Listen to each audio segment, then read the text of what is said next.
এটা কৃষ্ণনগর প্রদেশে কোনো উদ্যোগ নয়। বাবলি মুখার্জির সাথে আমার ব্যক্তিগত সম্পর্ক, ভাই বোনের সম্পর্ক, তাই আমার কথায় তিনি আসেন এবং এই পুজো কমিটিকে কিছু দানও করেন এবং এলাকার কিছু মায়েদেরকেও তিনি গত বছরও বস্ত্রদান করেছেন, এবারও কিন্তু বস্ত্রদান করছেন। তিনি বলেছেন যতদিন আমি বেঁচে থাকবো অবশ্যই বস্ত্রদান করবো। শুধু এই পুজোতে বস্ত্রদান করেন না, তিনি সারা বছরই কিন্তু বস্ত্রদান করে থাকেন।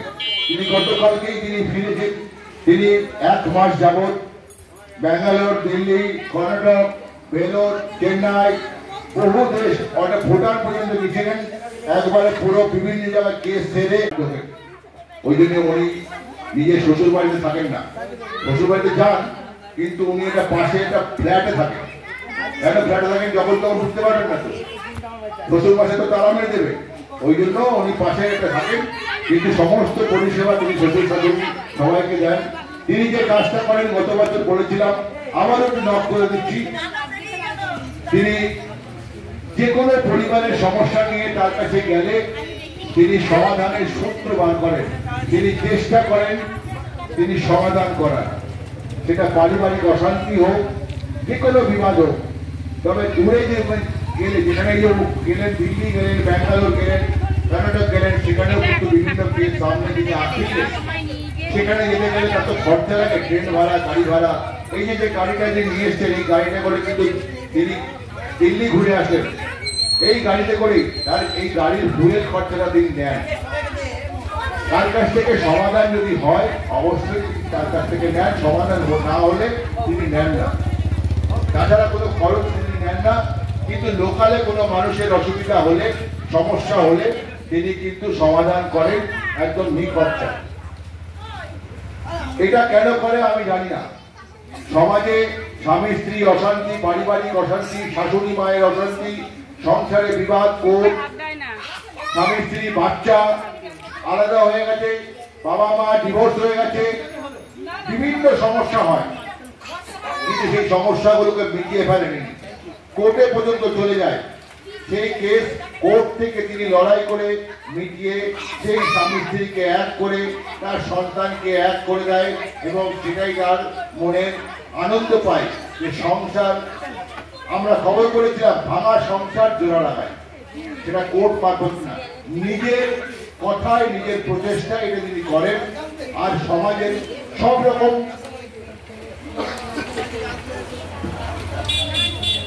দুষ্ট মানুষদের পাশে তিনি থাকেন নিঃস্বার্থভাবে। আমরা এবার চলে যাব বাবলি মুখার্জিকে শুভেচ্ছা জানানোর জন্য। তাকে উত্তরীয় পরিয়ে সম্বর্ধনা জানাবে বাবলিকে আরেক বাবলি, বাবলিকে আরেক বাবলি উত্তরীয় পরিয়ে, ব্যাচ পরিয়ে এবং ফুলের তোড়া দিয়ে। কৃষ্ণনগর প্রতিষ্ঠা, তিনি একজন সদস্য, তবুও একটা নিয়ম মাফিক তাকে শুভেচ্ছা জানাতে হয়। তাই আমরা বাবলিকে দিয়েই শুভেচ্ছা জানাচ্ছি। উত্তরটা পুরো খুলে দে, সবাই ছবি তুলো। তিনি একজন অরাজনৈতিক ব্যক্তিত্ব বাবলি মুখার্জি, এবারও তিনি এসেছেন। বাবলি মুখার্জিকে আরেক বাবলি তিনি শুভেচ্ছা জানাচ্ছেন উত্তরীয় পরিয়ে। বাবান, বাবান তুমি এদিকে আসো, এই ব্যাচটা পরিয়ে দাও তোমার ছোট্ট পিসিমণিকে। ওটো ওটো ওটো, হ্যাঁ, পিসিমণিকে একটু ব্যাচটা পরিয়ে দাও, এই উত্তরীয়টা পরিয়ে দাও।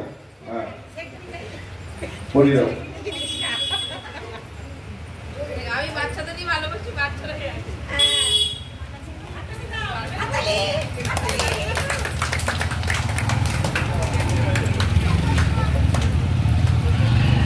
আর একটা বাচ্চাকে দিয়ে ফুলের তোলা দিয়ে দাও। এই ওর নামটা কি জানো? এই আমাদের পাপান, পাপান, বাবা না পাপান, পাপান তুমি ফুলের তোলা দিয়ে ছোট্ট পিসিটাকে অভিনন্দন জানাও। তুমি যদি খুলে পড়ে ওঠো। চটি খোলে উপরে ওঠো। হ্যাঁ,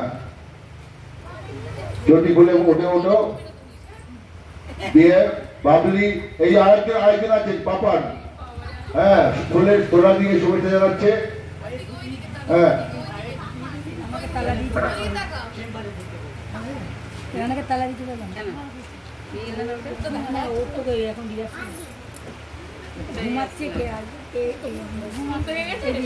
ছোট ছোট শিশুদের সবসময় তিনি ভালোবাসেন।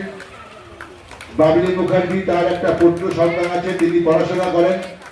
তিনি ছোট শিশুদেরকে যেমন ভালোবাসেন, তিনি বয়স্ক বৃদ্ধা মায়েদেরও ভালোবাসেন, সকলকেই ভালোবাসেন।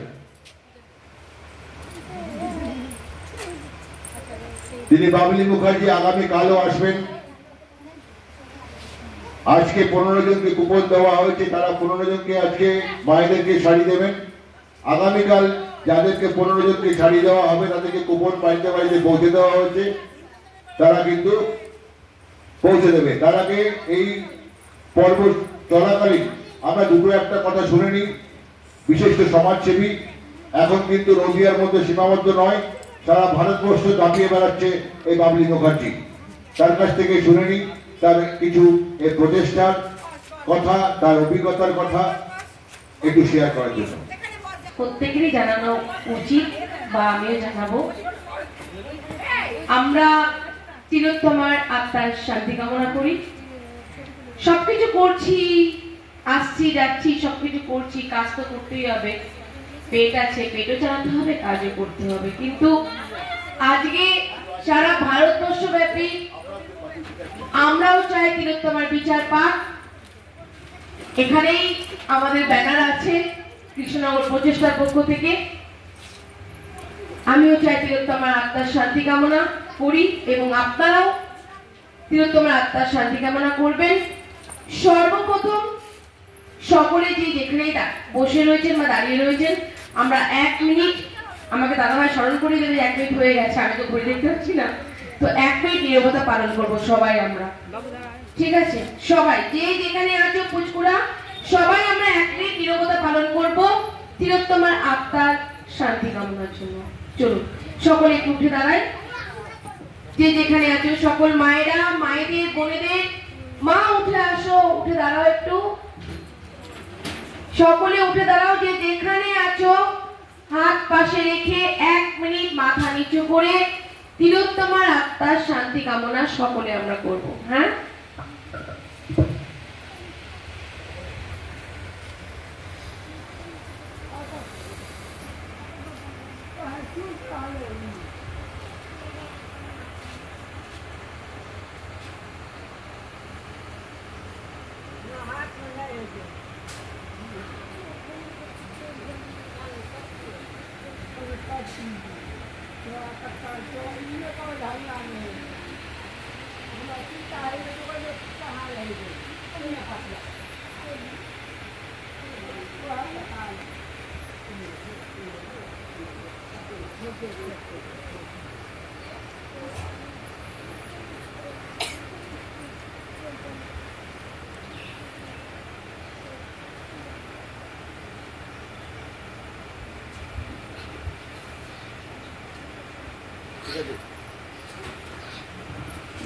ধন্যবাদ আপনাদের সকলকে। আপনারা যে যেখানে বসেছিলেন বসুন, নিয়মিত আসন গ্রহণ করুন।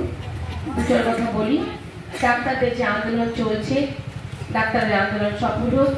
আজ জনসাধারণ, হাজার হাজার মায়েরা, ছোট ছোট শিশুরা যেভাবে আজকে পথে নেমেছে, তাদের প্রত্যেকের স্বপ্ন পূরণ হোক। আর তিলোত্তমার মায়ের এবং বাবার মানসিক শান্তি, মেয়ের বিচার পেলেই হবে, তিলোত্তমা যাতে বিচার পায় সেই প্রার্থনায় সকলে আমরা করছি, করে যাব যতক্ষণ পর্যন্ত তিলোত্তমার পরিবার বিচার না পাচ্ছে। আজকে মা দুর্গার পুজো আমরা করছি ঠিকই, আগের মতো দেখুন সেরকম নেই, ধুমধাম করে সেই পুজো হচ্ছে না। এবার কিন্তু অনেকটাই মণ্ডপ ফাঁকা এবং মানুষের মধ্যে কিন্তু অনেকটাই এখনো পর্যন্ত তিলোত্তমার জন্য সেই আর্তনাদ, সেই কান্না এখনো কিন্তু সকলে, কি নারী পুরুষ উভয়, সকলে মিলে কিন্তু আজও তার বিচারের দাবিতে রাস্তায় নেমেছে। চলুন শুরু করি। সকল গুরুজনদের চরণে আমার সশস্ত্র প্রণাম। এখানে যে সকল গুরুজনরা রয়েছেন আর আমার মাইকের বার্তা যতদূর পর্যন্ত যাচ্ছে ততদূর পর্যন্ত যে সকল গুরুজনেরা শুনছেন তাদের সকলের চরণে আমার শতকোটি প্রণাম। আপনারা আমার প্রণাম গ্রহণ করবেন, আশীর্বাদ করবেন যেন গুটি গুটি পায়ে এইভাবে এগিয়ে যেতে পারি। আমার ছোট ছোট ভাই বোনদের জন্য রইল অনেক অনেক ভালোবাসা অন্তরে অন্তঃস্থল থেকে। আর আমার সমবয়সী যারা রয়েছে তাদের জন্য ভালোবাসা রইল, আমার সন্তান সমতুল্য যারা রয়েছে তাদের জন্য অন্তরে অন্তঃস্থল থেকে অনেক অনেক ভালোবাসা, দুহাত ভরা আশীর্বাদ রইল তাদের জন্য। প্রত্যেকে মানুষের মতো মানুষও আর গুটি গুটি পায়ে এগিয়ে চলো। মা বাবার মুখ উজ্জ্বল করো, নিজেদের ভবিষ্যৎ উজ্জ্বল করো, চোখ কান খোলা রাখো, এইটুকুই বলবো। আর যেটা আমার যিনি শ্রদ্ধেয় দাদা আছেন অনুপ কুমার দাস মহাশয়, ওনাকে যতটাই ওনার সম্পর্কে বলবো বা যতটাই বলি না কেন সারা জীবনও আমার শেষ হবে না ওনার প্রতি শ্রদ্ধা ভালোবাসা। কারণ সত্যি আজকে উনি বলছেন ভারতবর্ষ ব্যাপী আমি কাজ করছি, শুনতে হয়তো বলবো না যে না গর্ববোধ করছি না, করছি, কিন্তু মিথ্যে কথা বলতে পারি না, অবশ্যই গর্ববোধ করছি। যে স্বপ্নটা, যে আশাটা আজকে উনি জাগিয়েছেন, সাংবাদিক বন্ধুরা দাদারা যারা জাগিয়েছেন, তার মধ্যে প্রথম স্থান দাদা ভাই। আজকে আমি দাদা ভাই বলি কারণ সত্যি উনি দাদার মতনই কাজ করেছেন। জি 24 ঘন্টার নিউজের পর থেকে আজকে আমার কাছে অগুন্তি মানুষের আনাগোনা, আজকে প্রচুর মানুষ এসছে। আনন্দবাজার বর্তমান বিভিন্ন পত্রিকায় বেরিয়েছে, বিভিন্ন স্যাটেলাইট চ্যানেলগুলো, তার মধ্যে প্রথমে জি 24 ঘন্টা তাই দাদা ভাইয়ের কাছে প্রচুর মানুষ এসছেন। তিনি কিন্তু তাদেরকে পরিষেবা দিয়েছেন আমার কাজ পর্যন্ত পৌঁছে দিয়ে। এবং শুধু তাই নয়, উনি যে নিউজটা বের করেছিলেন পুরোটা আমার বাপের বাড়ি শ্বশুর বাড়ি সব জায়গায় গিয়ে আমার জন্ম ঠিকুজি থেকে শুরু করে A to Z আমার কর্মকাণ্ড জেনে তারপরে নিউজ করেছেন। এই নয় যে না নিউজে রংচং মেশানো, এখন তো বিশেষ করে এখন তো অনেক চ্যানেলের প্রতি আমাদের ভরসা উঠে যায়, তো উনি রংচং মিশিয়ে কিন্তু কিছু করেননি, যেটা করেছেন সত্য, যেটা করেছেন সত্য উদ্ঘাটন করে করেছেন। আর ওনার কাছ থেকেই শেখা আমার এই সত্য উদ্ঘাটন করে কাজ করা। আজকে উনি যেহেতু আজকে মানুষের সম্মুখে আমাকে আসার জন্য যে প্ল্যাটফর্মটা দিয়েছেন, এত বড় প্ল্যাটফর্ম জি 24 ঘন্টা, এবং অগুন্তি মানুষের ঘরে পৌঁছানোর জন্য যে প্ল্যাটফর্মটাই উনি আমাকে দাঁড় করিয়েছিলেন, একটা কথাই একটা বলেছিলেন যে সব থেকো, ভালো থেকো, সুস্থ থেকো, আর নিষ্ঠার সাথে কাজ করে যেও, মাথা উঁচু করে থেকো, শীত দ্বারা সোজা রেখো, কখনো মাথা নিচু করবে না। আর তোমার এইটুকু এই নয় যে তোমার সম্মানে কিন্তু আমাদেরও সম্মান নির্ভর করছে। তো আমি চেষ্টা করছি এবং আগামী দিনও করে যাব, জানি না কতটুকু পেরেছি দাদা ভাইদের মান সম্মান রক্ষা করার। আমি চেষ্টা করব পরিবারের মতো করে, যেমন উনি আমাকে আগলে রেখেছেন। আজকে অরাজনৈতিক প্ল্যাটফর্মে আমি দাঁড়িয়ে রয়েছি এবং রাজনীতির মঞ্চ থেকে আজকে কিন্তু আমি একজন সমাজকর্মী হতে চলেছি এই দাদা ভাইয়ের আদেশে। দাদা ভাই একমাত্র আমাকে পথ দেখিয়েছিল, যদি তুমি সমাজসেবামূলক কাজ করতে চাও তাহলে তুমি সমাজসেবামূলক কাজ করো, সব রং দল ধর্ম না দেখে। আর তুমি যদি মনে করো যে না তুমি পলিটিশিয়ান হবে, তাহলে অবশ্যই তুমি যেটা করছো সেটা করো, তার পাশে তুমি এটাকে মন দিয়ে কাজ করো। তো আমার মনে হচ্ছে যেন কোনো জায়গায় দাদাভাই ইঙ্গিত দিয়েছে যে তুমি সমাজসেবামূলক কাজ করো, জাতি দল ধর্ম বর্ণ নির্বিশেষে মানুষের ভালোবাসা আশীর্বাদ করাতে পারবে। তাই আমি এই পথটা বেছে নিয়েছি আর এই পথেই থাকবো। সমস্ত রং, সমস্ত ধর্মের, সমস্ত দলের, সব দলের সাথে হয়তো যোগাযোগ খুব ভালো আমার এবং মধুর সম্পর্ক। আর এইভাবে আপনাদের ঘরের সন্তান হয়ে যেন থাকতে পারি আগামী দিনে, আর প্রত্যেকবার যেন আসতে পারি আপনাদের চরণধুলি নিতে, এবং দাদা ভাই বৌদি মা সবার চরণধুলি নিতে যেন আসতে পারি আপনাদের সকলের, এবং সকলের ভালোবাসা করিয়ে নিয়ে যেতে পারি, এই আশীর্বাদটুকুই করবেন। আর কাজ সম্পর্কে কি বলবো, ভারতবর্ষব্যাপী কাজ করছি দাদা ভাইদের আশীর্বাদে, আপনাদের ভালোবাসা আশীর্বাদে। হ্যাঁ, আমি সৎ থাকার চেষ্টা করি, সৎ থাকার চেষ্টা করব, ন্যায়ের পক্ষে অন্যায় বিরোধিতা করব, তাতে জীবন যায় যাক, কিন্তু আমি সবসময় ন্যায়ের পক্ষে থাকবো, অন্যায়ের বিপক্ষে। আর সত্য উদ্ঘাটন করে নিরপেক্ষতার সাথে যেন একটা পরিবার আমার কাছে এসেছে বলে সেই পরিবারের হয়ে দালালি না করতে হয়, সেই পরিবারের হয়ে না কাজ করতে হয়, নিরপেক্ষতার সাথে দুই তরফের কথা শুনে সত্য উদ্ঘাটন করে দুটো পরিবার যাতে ভালো থাকে সেই কাজটাই আমি করে চলেছি বিগত 12 বছর ধরে আপনাদের ভালোবাসার আশীর্বাদে। যেন যতদিন সুস্থ রয়েছি, সক্ষম রয়েছি, ততদিন পর্যন্ত এই কাজটা চালিয়ে যেতে পারি আপনাদের ভালোবাসা আশীর্বাদে। এখনো চেম্বার খোলা, আজকে ষষ্ঠীর দিন চেম্বারে আসতে পারলাম না, যখন সভাধিপতি এসেছিলেন তখন আমার আসার কথা ছিল 5টার মধ্যে, কিন্তু আসতে পারিনি। মানুষকে পরিষেবা দিয়ে চলেছি। এখনো মানুষ বসে রয়েছেন দূর দূরান্ত থেকে এসে। আমি এখান থেকে মায়েদের কাছ থেকে একটু আশীর্বাদ নেওয়ার জন্য এসেছি, দাদার কাছ থেকে আশীর্বাদ, দিদির কাছ থেকে আশীর্বাদ নেওয়ার জন্য এসেছি। নিয়ে আমি চলে যাব, আবার চেম্বার সামলাবো। চলুন, ভালো থাকুন, সুস্থ থাকুন, আর এইভাবেই আমার মতো দাদা যেন ঘরে ঘরে থাকে, এইরকম সাংবাদিক নিষ্ঠার সাথে সত্যের সন্ধানে যেভাবে উনি ঘুরে বেড়ান, তো ওনার পাশেও থাকবেন আপনারা। ওনাকেও যারা এখানে গুরুজনরা রয়েছেন ভালোবাসা আশীর্বাদ দেবেন, যেন আমাদের মতো ক্ষুদ্র ক্ষুদ্র সমাজকর্মীকে ওনাদের ক্যামেরায় ঠিক আছে তুলে ধরতে পারেন এবং আমাদের কাজগুলোকে উনি তুলে ধরে অগন্তি মানুষের ঘরে পৌঁছে দিতে পারেন। Thank you. সকলে ভালো থাকুন, সুস্থ থাকুন। অবশ্যই আপনাদের সাথে চরণধরি নেব আর ভালোবাসা আশীর্বাদের ছোঁয়া নিয়ে অবশ্যই ঘুরাই নেব। লম্বা করে লাইন দেবেন, সিরিয়াল ভাই লাইন দেবে যাদের কুপন আছে। হ্যাঁ,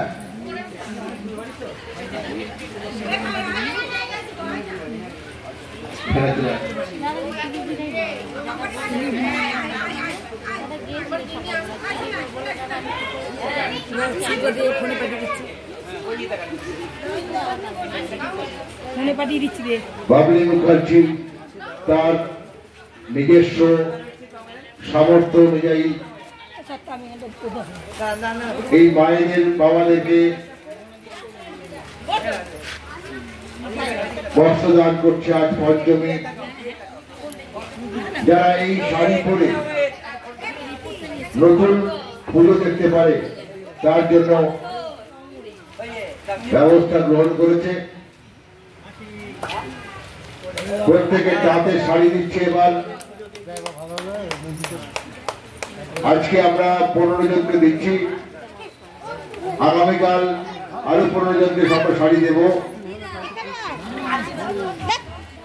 সবাই আশীর্বাদ করবেন যেন বাবলি মুখার্জি আপনাদের পাশে সারা বছর থাকতে পারে। প্রতি বছর যেন এইভাবে আপনাদেরকে বস্ত্র দিতে পারে নতুন। এত সুন্দর একটা বাবলি মুখার্জি, সকলে একটু হাততালি চাইছি। তার যে প্রচেষ্টা, যে প্রত্যেকে কিন্তু তাঁতের শাড়ি একে একে আসুন, লাইন দিয়ে আসুন, সকলে মিলে হাততালি দিয়ে উৎসাহ দেবেন বাবলি মুখার্জিকে।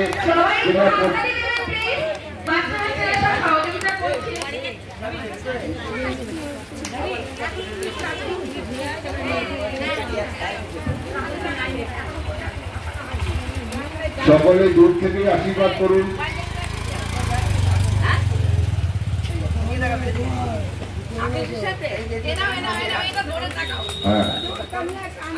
দূর থেকে আশীর্বাদ করুন, ভগবানের কাছে প্রার্থনা করুন যেন আপনাকে যেন প্রতিবার যেন শাড়ি দিতে পারে এই বাবলি মুখার্জি।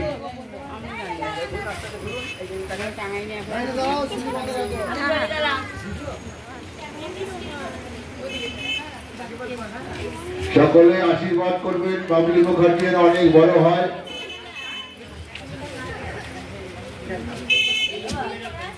প্রত্যেকে স্লিপটা সমাধান দিয়ে দেবেন।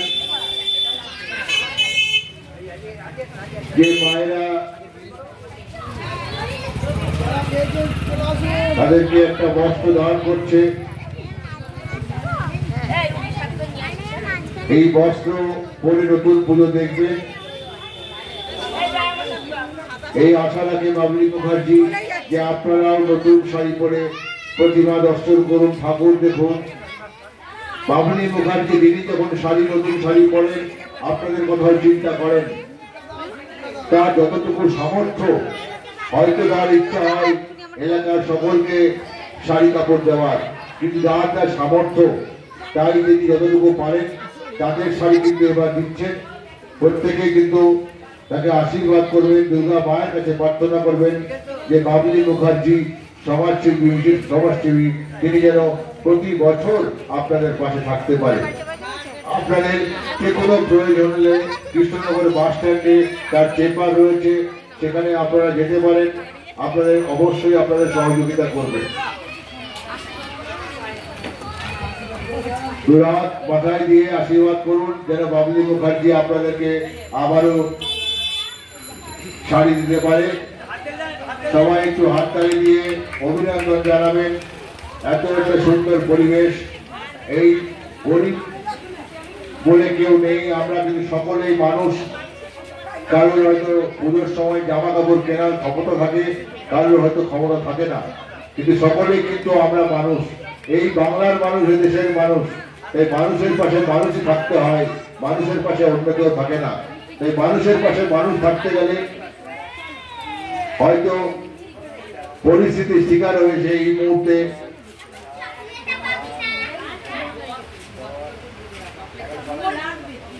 পরিস্থিতির শিকার হয়ে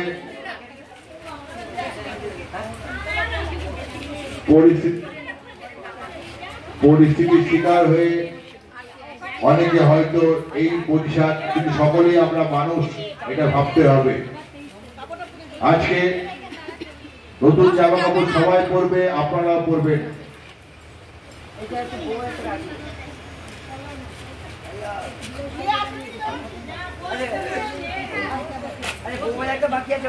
আর দুজন বাকি আছে, কে আছে? না আসুন, একটু মনে আসুন, আসুন, আসতে দেবো। কি আছে?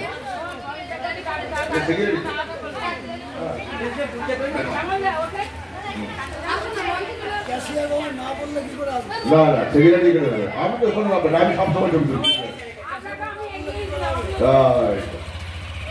এত সুন্দর একটা পরিবেশ, এত সুন্দর একটা সুন্দর দূরে দাঁড়িয়ে রয়েছে কৃষ্ণনগর প্রতিষ্ঠান রেজিস্টার সভাপতি, তাকেও আসতে বলবো।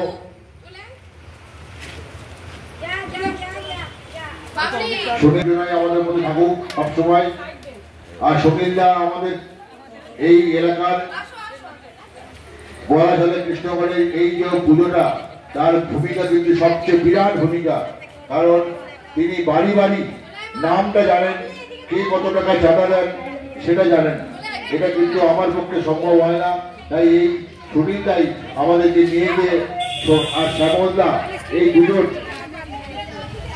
সুনীলদা আর শ্যামলদা, সবচেয়ে বেশি সুনীলদা, কিনা প্রত্যেকের বাড়ির নাম জানে। এই 200টা পরিবারের বাড়িতে আমরা যাই, এই কে ক টাকা চাঁদা দেয় সব তার মুখস্থ, কোনো কাগজ দেখতে হয় না। কার নাম কোনটা, কার ছেলের নাম, মেয়ের নাম, কার নামে বিল কাটা হয়, সব মুখস্থ। এই জন্যই আমি বলি সুনীলদা অনেক অনেক প্রচেষ্টায় এই পুজোটা সাফল্যমণ্ডিত হয়, এবারও হবে। তিনিও অনেক পরিশ্রম করেন, তিনিও কিন্তু অনেক পরিশ্রমের মাধ্যমে এই পুজোর সময় দেন। শুধু এই পুজো না, ঠাকুর বাড়িতেও সময় দেন, কীর্তনের সময় দেন, বিরাট ভূমিকা। আর শ্যামল রায়, তিনি তো তার বলার অবকাশ থাকে না, মুশকিল আসান, তার কাছে গেলে সমস্ত আসান হয়ে যাবে। তিনি যে সারা বছর আমাদের মন্দিরে পুজো হয়, প্রত্যেকে কেউ কেউ 10 টাকা, কেউ 20 টাকা, কেউ কিন্তু প্রতি বছর, বলতে গত কয়েক বছর ধরে, তার আগে তো অনেকেই দিয়েছে, কিন্তু গত কয়েক বছর ধরে সুশীল কুমার বিশ্বাস ওরফে অমিত দা, তিনি কিন্তু এবারও কিন্তু প্রতিমা দান করেছেন। 10,800 টাকায় প্রতিমা দাম তিনি দিয়েছেন। হয়তো তিনি বলেছেন, আমি যতদিন এই পুজোতে থাকবো, যতদিন ঠাকুর দিয়ে যাব। আমার অনেকেই ঠাকুর দেওয়ার ইচ্ছা থাকতে পারে, সে দিতে পারেন। তবে এখনো বলবো, ঠাকুর আনার যে 250 টাকা ট্রলি ভাড়া, সেটা কিন্তু দেয়নি। নমস্কার, আমি কথা বলবো। আমার হচ্ছে ক্যাশিয়ার বাবু, রিঙ্কু বাবু। রিঙ্কু বাবু 200 টাকা, 250 টাকা দেননি আমার কাছে, ঠিক না। তবে আমি বেশিও দিয়ে দিতে পারি, 250 বেশিও দিয়ে দিতে পারি। Thank you. আর রিঙ্কু বাবু যতদিন এই পুজো করবেন, আমার মন্দিরে রয়েছে, ততদিন আমি আছি। রিঙ্কু বাবু যেদিন আমাদের সবাইকে থাকতে হবে, কারণ কৃষ্ণনগর প্রতিষ্ঠা রেজিস্টার্ড ক্লাব, এবার 85,000 টাকা আমরা পেয়েছি, এবং এই রেজিস্টার্ড ক্লাব হওয়াতে অনেক কিছু সুবিধা আছে। এবং আমাদের রেজিস্টার্ড সভাপতি হচ্ছে সুব্রতদা, এবং তীর্থঙ্কর, আমাদের রেজিস্টার্ড তীর্থঙ্কর বাবাই, সে হচ্ছে রেজিস্টার্ড ক্লাবের ক্যাশিয়ার, স্থায়ী ক্যাশিয়ার।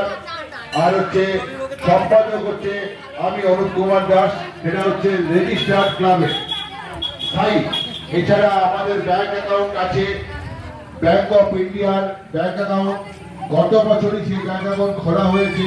তাতে কিন্তু এই মুহূর্তে গত বছর পুজো করে আমরা 26,000 টাকা আমরা সেই ব্যাংকে রাখতে পেরেছি। এবারে যা পুজোর এই 85,000 টাকা এখনো পর্যন্ত আমরা হাত দিইনি। যদি হাত না দিতে হয় তাহলে 85,000 টাকাটাই ব্যাংকে ঢুকিয়ে দেবো। আর যদি হাত দিতে হয় তাহলে কিছু হাত দিতে হতে পারে, কারণ অনেকেই এখনো চাঁদা দেননি। এবার কেউ 500 দিত, এবার 200 দিয়েছে, কেউ আবার 300 টাকার 100 দিয়েছে। এই জন্য চাঁদার পরিমাণটা কমেছে। অনেকের বাড়িতে অসুখ রয়েছে, তাকে কিছু বলা যায়নি। যেমন আমাদের কীর্তনকর ক্যাশিয়ার, তার বাড়ি থেকেও অসুখ রয়েছে, তার বাড়ি থেকেও আমরা চাঁদা নিতে পারিনি। কিন্তু গত সামনে বছর ওটা ধরে নেবো, ডাবল করে নেবো, সেটা নিশ্চিত নেই। কিন্তু বিষয়টা হচ্ছে তার মধ্যে যদি এই টাকাটা না হাত দিতে হয় তাহলে ভাবতে হবে এই 85,000 টাকাটাই কিন্তু আমরা রাখবো। পরবর্তীতে আমরা এই মন্দির সংস্কার করার জন্য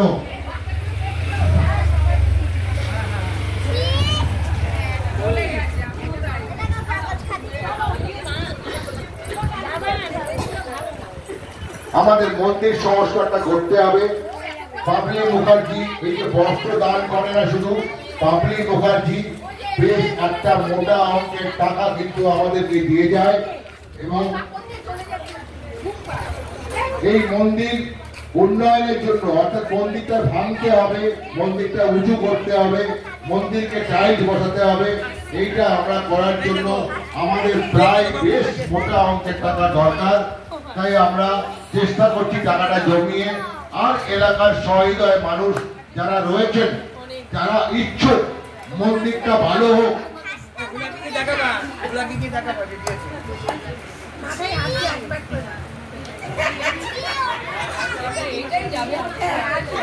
মন্দির সংস্কার প্রয়োজন আছে। মন্দিরটা কিন্তু খুব ভগ্নদশা, ছাদ থেকে জল পড়ে, এই মন্দিরটা সারাতে হবে। তাই এলাকার মানুষদের এগিয়ে আসবে। পুজোর পরে আমরা একটা মিটিং বসাবো। এলাকার মানুষ যতটুকু সাহায্য করতে পারবেন, কেউ ইট দিতে পারেন, কেউ বালি দিতে পারেন, কেউ পাথর দিতে পারেন, কেউ সিমেন্ট দিতে পারেন, কেউ অর্থ দিতে পারেন। এই মন্দিরটা আমাদের সংস্কার করতে হবে। মন্দিরটা আমরা চেষ্টা করব আগামী দুর্গাপুজো চেষ্টা করব নতুন মন্দিরে আমরা দুর্গা মাকে পুজো করব।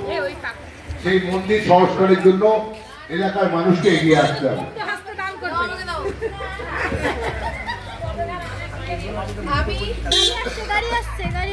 আমি এই মন্দিরের জন্য কিছু করতে চাই। দাদা ভাই আমাকে দায়িত্ব দেয় না, দায়িত্ব নিজেই নিতে হয়, কারণ এটা আমাদের, আমার বলে কিছু নেই, আমাদের সকলের। তো সকলে স্বইচ্ছায় যেটা করে, দেখুন আমি তো দেওয়ার কেউ নই, ঈশ্বর যদি আমাকে দিয়ে দেওয়াই, আমি মাধ্যম মাত্র, আমি কেউ নই। তো আমি 1000 ইট দেবো যদি মন্দির করে, এইটুকু বলে রাখলাম।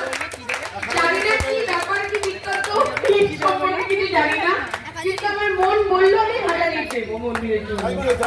ঠিক আছে, কারণ মায়ের মন্দিরে আরো মায়েদেরকে পাই প্রত্যেকবার। মায়ের মন্দিরে এসে মায়ের আশীর্বাদ সাথে সাথে যেমন মা বাবা ভাই বোন সকলকে একসাথে পাই, এটা আমাদের একটা পরিবার। যেন এই ঘরটাতে আমরা যেন সকলে একসাথে মিলেমিশে থাকতে পারি। আর আরো যেন মা যেমন বলে সন্তানের উন্নতি হোক, আমরা বলবো সকলে মায়েরও উন্নতি হোক, মায়ের মন্দিরেরও উন্নতি হোক। চলুন, তো অবশ্যই মিটিং এ আমি উপস্থিত থাকতে পারি বা না পারি, যেহেতু আমাকে পাওয়াটাই খুব মুশকিল, তো আমি অবশ্যই আগে থেকে বলে দিলাম আমার দায়িত্বটা আমি নিয়ে নিলাম নিজের কাছে। ঠিক আছে, ঠিক আছে।